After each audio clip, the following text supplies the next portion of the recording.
masyarakatnya berkonflik dengan tokoh agamanya. Kan sedih kita kalau masyarakat kemudian mendemo Eporusnya. Pak Silalahi apa agamanya? HKBP? Saya HKBP, Pak. HKBP, apa Bapak nggak sedih lihat ada masyarakat mendemo Eporusnya?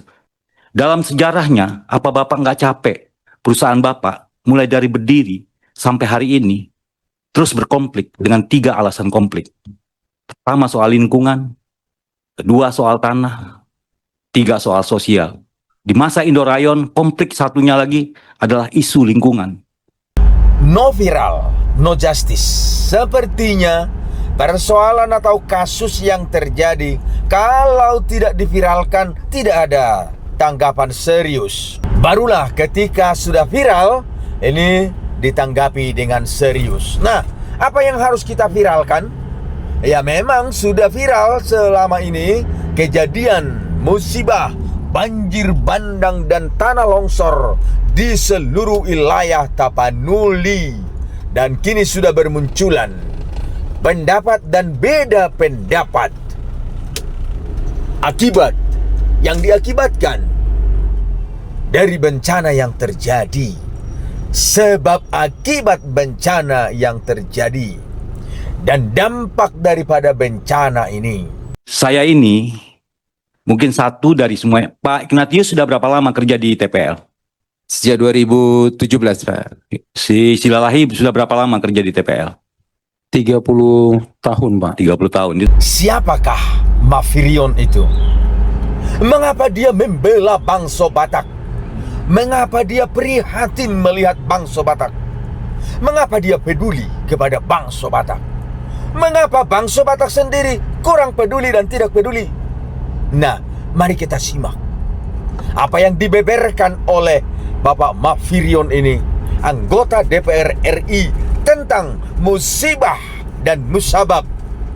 Sebab daripada musibah yang terjadi, yang melanda penduduk Tapanuli Raya, Tapanuli yang luas, Tapanuli Nabulakon, Tapanuli Nabidangon.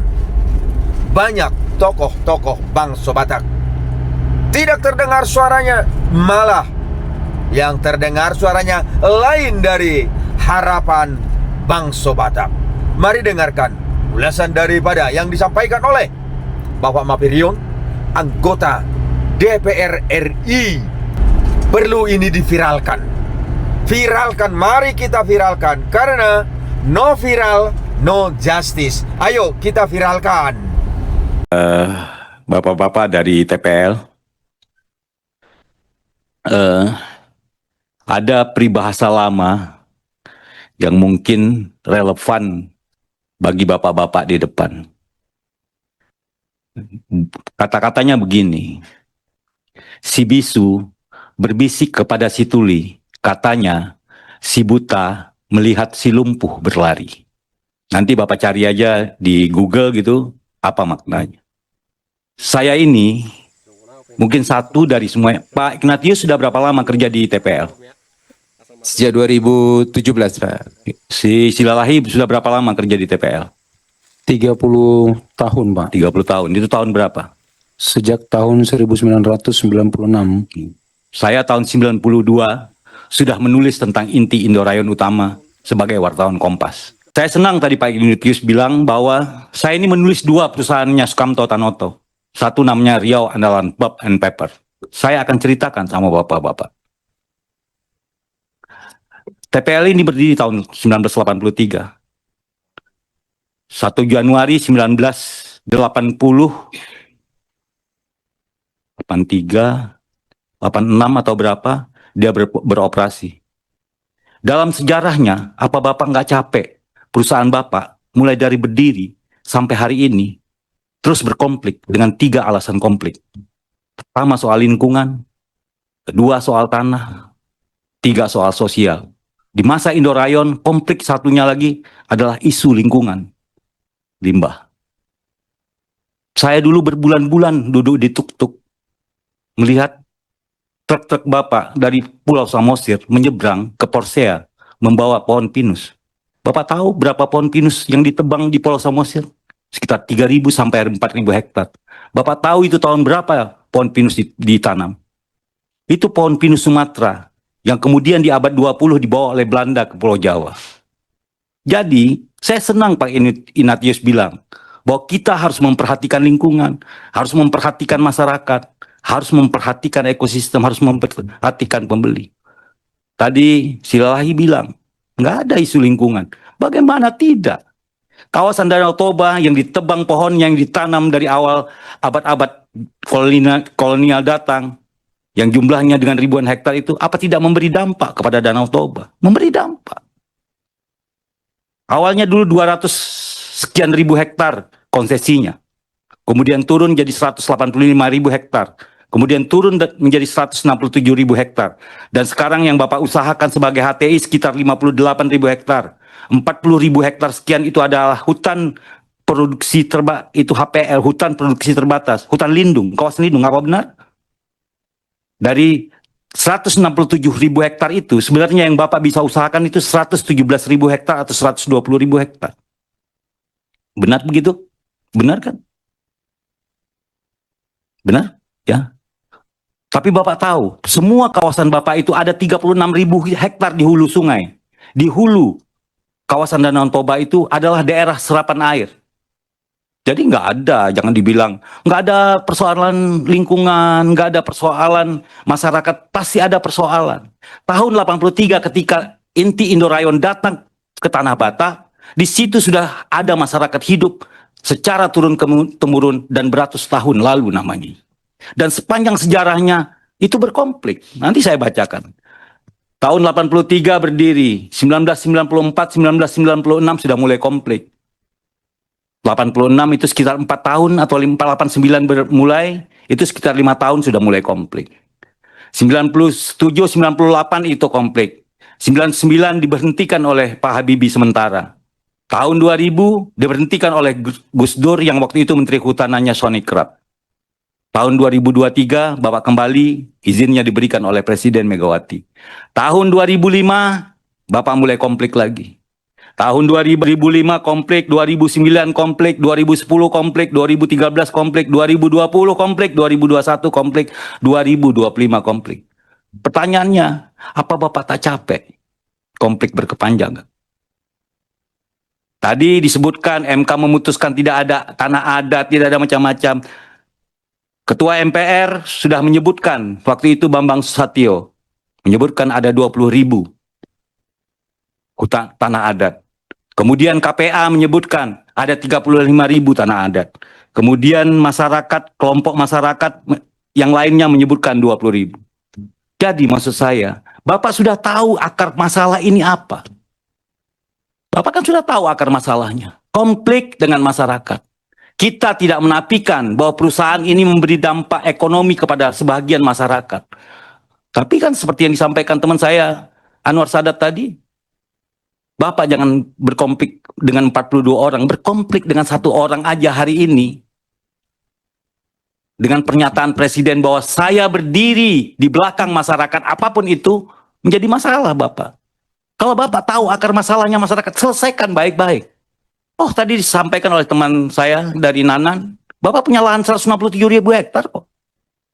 Kalau ternyata dievaluasi ada tanah rakyat 10.000, Bapak juga mengakui tadi ada 15.000 yang sekarang bermasalah tanah adatnya, yang tidak diakui putusan MK dan macam-macam. Dievaluasi saja. Dan saya juga menerima laporan tanggal 3 Oktober ketika teman-teman Komisi 13 membuat kesepakatan Bapak harus membuka ampang-ampang di desa Sipahoras, itu tidak Bapak lakukan kok. Masyarakatnya datang lagi ke sini. Setelah pulang dari Medan, teman-teman datang ke sini menyatakan ampang-ampangnya dibuka, mereka datang lagi ke sini. Bapak tahu konfliknya apa? Kenapa itu tidak diselesaikan secara baik-baik? Kenapa harus berlindung, harus menyatakan ini, bahwa kami begini? Gak usah. Kan perusahaan di Indonesia ini bukan hanya Bapak. Kenapa orang lain tidak bermasalah? Kenapa Bapak bermasalah? Kan pertanyaannya itu. Apakah perusahaan-perusahaan lain berdiri di tengah hutan rimba yang nggak ada masyarakatnya? Ada masyarakatnya. Yang luasnya juga Bapak tidak luas-luas amat gitu. Orang punya areal perkebunan kelapa sawit yang lebih luas daripada Bapak. Bagi kita sekarang bukan soal alasan, apa alasan yang Bapak bisa bikin. Apa yang Bapak bisa lakukan untuk menenangkan ini sehingga industri Bapak bisa aman. Kalau Bapak begini terus, Dicabut terakhir nanti sama pemerintah. Capek pemerintah kan. Berkonflik lagi dengan masyarakat, masyarakatnya berkonflik dengan tokoh agamanya. Kan sedih kita kalau masyarakat kemudian mendemo Eporusnya. Bapak apa nggak sedih? Pak Silalahi apa agamanya? HKBP? Hah? Apa Bapak Izin nggak sedih? menyampaikan. Hah? Saya HKBP, Pak. HKBP? Apa Bapak nggak sedih? Lihat ada masyarakat mendemo Eporusnya. Sedih Bapak. Pikirin itu. Maka yang disampaikan tadi teman-teman yang semuanya dari kampung Bapak itu, ya kan sedih kita. Ini bukan soal salah benar. Bapak harus mencari tempat yang terbaik bagi masyarakat dan terbaik bagi Bapak. Nggak usah Bapak kesana kesini membawa dokumen. Ini kan dokumen yang Bapak segini bawa. Kan ini bisa dilihat. Nggak usah dibuka yang lain. Tinggal baca yang depan ini. Yang Bapak bikin di depan ini. Ini baca ini aja. Sudah jelas, tegas bagaimana kita menyelesaikan persoalan ini. Kalau dulu RAPP nggak berkonflik sama masyarakat. Berkonflik sama pemegang HPH. Dulu 180.000 yang diberikan kepada RAPP. Yang semuanya kawasan lindung yang tidak bisa ditukar. Kemudian oleh pemerintah dikurangi ditukar. Tapi dia tidak berkonflik ke masyarakat. Kan Bapak tidak lihat RAPP setiap hari ada masalah kan? Paling masalahnya truknya lewat terlalu besar. Jalan yang hancur, tapi mereka bikin jalan. Apa Bapak tidak mau seperti itu? Apa Bapak tidak mau seperti perusahaan-perusahaan lain yang besar-besar, Kiani Kertas, macam-macam? Apa Indah Kiat yang begitu besar, yang HTI-nya jauh sebelum Bapak bikin HTI. Bapak masih nebang hutan pinus, Indah Kiat sudah bikin HTI. Yang sama eukaliptus. Bapak bilang sekarang, nggak ada lingkungan. Eukaliptus itu makan airnya seperti apa? Air mana yang mau dimakan sama eukaliptus yang Bapak tanam 50.000 hektar itu? Coba Bapak belajar. Eukaliptus itu seberapa besar dia menyerap air untuk pertumbuhannya. Air dari mana? Jadi nggak usah. Bapak daripada membela-bela diri setiap hari, setiap minggu, setiap bulan, dan ketemu banyak orang, lebih baik Bapak selesaikan akar masalahnya. Seperti yang direkomendasikan oleh TGM. Kan Bapak sama keamanan bisa bicara sama keamanan. Nggak mungkin Pak. Orang gila itu yang marah-marah sama perusahaannya. Nggak ada masalah. Oh kan kami nggak bikin apa-apa. Lalu orang marah-marah itu kan gila namanya. Tiba-tiba saya marah-marah sama Bapak nggak ada masalah, itu kan orang gila namanya. Tapi masyarakat apa begitu? Apa sebegitunya kita melihat masyarakat? Enggak. Pasti ada persoalan. Pesan saya sama Bapak-Bapak itu, kalau bisa Bapak-Bapak tak usah datang lagi ke gedung ini. Nggak usah lagi lapor-lapor sana sini. Bapak selesaikan aja akar masalahnya. Tadi kan Pak Ignatius sudah bilang bahwa kehadiran kami memberi perhatian kepada community, kepada masyarakat, memberi perhatian kepada lingkungan. Perbaiki aja itu. Dan Bapak sudah komitmen, saya lihat di sini ada kawasan lindungnya, ada hutan yang Bapak tanam sebagai HTI. Sudah. Nggak ada guna. Karena Bapak tidak akan selesai. Dan pemerintahan sekarang sudah berubah. Presidennya bela masyarakatnya. Bapak bayangin orang melahirkan satu aja bermasalah, presiden yang ngomong. Presiden tuh ngomong. Turun ke sana, periksa itu rumah sakit. Begitu. Nggak pernah ada dalam sejarah seperti itu kepala pemerintahan. Ini Bapak, kalau setiap hari begini capek dia nanti. Tutupnya perusahaan Bapak. Sudah. Ya kan? Selesai semua persoalan. Itu pesan saya. Mudah-mudahan ini menjadi perhatian Bapak. Ya. Karena saya ini menulis Pak. Bapak tinggal cek, pergi ke Kompas. Yang namanya Mapirion pernah menulis apa tentang Indorayon, pernah menulis apa tentang Riau Andalan Pulp, pernah menulis apa tentang Indah Kiat. Semua saya tulis, saya kasih pandangan.